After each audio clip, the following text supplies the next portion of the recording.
Friends, જય શ્રી કૃષ્ણ. તો આજે આપણે રક્ષાબંધન માટે એકદમ સ્પેશિયલ મીઠાઈ બનાવીશું. તો તમે આ રીતે ઘરે મીઠાઈ બનાવશો ને તો એકદમ સરળતાથી બની જશે અને બહારથી મીઠાઈ લાવવાની જરૂર જ નહીં પડે.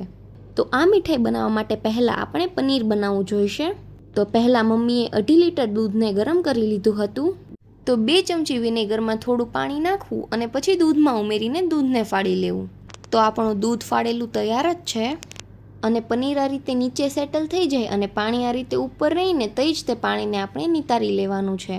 તો આ રીતે એક સ્ટ્રેનરમાં આ રીતનું કપડું મૂકી દેવાનું અને આ રીતે સ્ટ્રેનરની નીચે તપેલી મૂકી અને બધું જ પાણી નિતારી લેવાનું છે.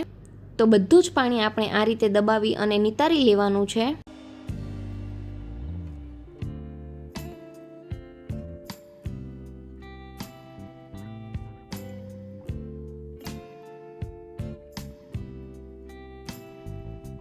અને પછી પનીર ઉપર આપણે ઠંડુ પાણી નાખવાનું છે એટલે તેમાં જે ખટાશ હોય ને તે નીકળી જાય. અને પછી તેને આ રીતે પેક કરી દેવાનું એટલે બધું જ પાણી નીતરી જાય. અને પનીરમાંથી આ રીતે થોડો વજન મૂકી દેવાનો એટલે પાણી એકદમ આસાનીથી નીકળી જશે.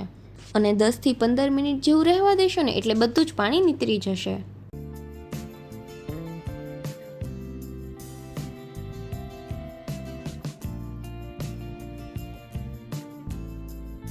તો આ તમે જોઈ શકો છો આપણું એકદમ માર્કેટ જેવું પનીર તૈયાર થઈ ગયું છે.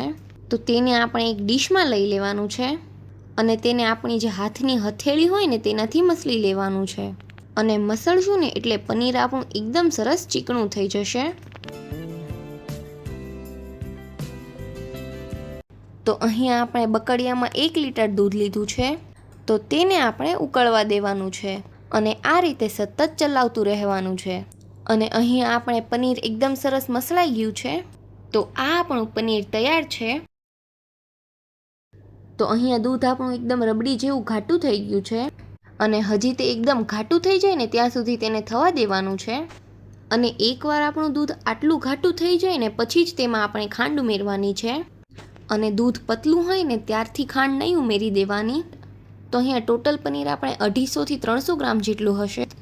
અને આ દૂધ આપણે 1 લીટર લીધું હતું એટલે આપણે અહીંયા 1 લીટર દૂધની સામે 1 કપ ખાંડ ઉમેરવાની છે. એટલે મીઠાઈ આપણી બહુ ગળી પણ નહીં બને અને બહુ મોળી પણ નહીં બને અને સ્વીટનેસમાં એકદમ પરફેક્ટ બનશે.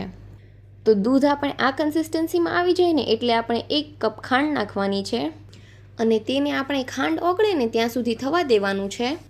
તો બધી ખાંડ એકદમ સરસ ઓગળી ગઈ છે.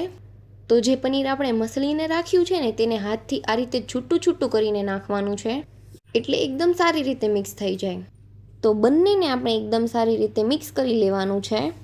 અને તેમાં આપણે હવે 3 થી 4 ચમચી જેટલી દૂધની મલાઈ ઉમેરવાની છે.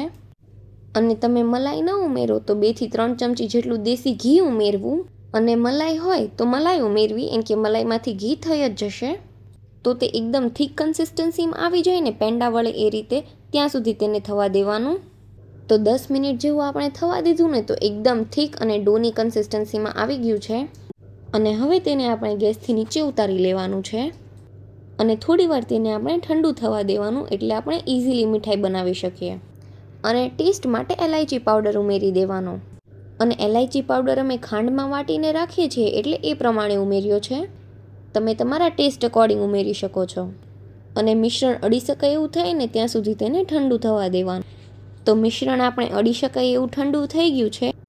અને કેસરની કળીઓને આપણે દૂધમાં પલાળીને રાખી હતી એટલે તેનો પણ કલર સરસ આવી ગયો છે. તો બંને હાથમાં થોડું એવું ઘી લગાવી લેવાનું છે અને થોડું એવું મિશ્રણ લઈ તેને આ રીતે ગોળ મીઠાઈનો શેપ આપી દેવાનો. તો જે આપણે કેસરનું દૂધ પલાળીને રાખ્યું છે ને તેમાંથી એક કેસરની કળી આ રીતે મીઠાઈ પર મૂકવાની જેથી મીઠાઈનો દેખાવ એકદમ સરસ આવે. અને થોડું એવું દૂધ આંગળીથી લઈ અને મીઠાઈના થોડા એવા ઉપરના સરફેસ પર લગાવી દેવું જેથી મીઠાઈનો દેખાવ એકદમ સરસ આવશે. તો આ રીતે આપણે મીઠાઈ બનાવશું ને તો એકદમ બહારથી લાવ્યા હોય ને એવી જ લાગશે. અને થોડી એવી પિસ્તાની કતરણ લગાવી દેવાની. તો ઘરમાં જ્યારે મીઠાઈ બને ને તો પહેલાં ભગવાન હાટું કાઢી જ લેતા હોઈએ છીએ. તો આ રીતે જ બધી મીઠાઈ બનાવી લેવાની છે અને ઉપરથી આપણે પિસ્તાની કતરણ મૂકીશું. તો આ ભગવાનની પ્રસાદી આપણી તૈયાર થઈ ગઈ છે અને બીજી બધી મીઠાઈ આપણે બનાવતા જશું અને ચોકીમાં મૂકતા જશું. તો અહીંયા તમે જોઈ શકો છો બધી જ મીઠાઈ આપણી બનીને તૈયાર થઈ ગઈ છે. તો ભગવાન માટે જે મીઠાઈ બનાવી છે ને તો તેનો તેમને ભોગ લગાવી દઈએ. તો આ મીઠાઈ તમે એકવાર આ રક્ષાબંધન પર જરૂરથી ટ્રાય કરજો અને બધા જ તમને પૂછશે કે કઈ રીતે બનાવી. અને તમારે મીઠાઈ સ્ટોર કરવી હોય ને તો 20થી 30 દિવસ સુધી ફ્રીજમાં રાખશો ને તો પણ બહુ સારી રહેશે. અને અગર તમને અમારી એકદમ યુનિક મીઠાઈનો વિડીયો ગમ્યો હોય તો વિડીયોને લાઇક કરજો, શેર કરજો અને અમારી ચેનલને સબસ્ક્રાઈબ કરી દેજો. Thanks for watching.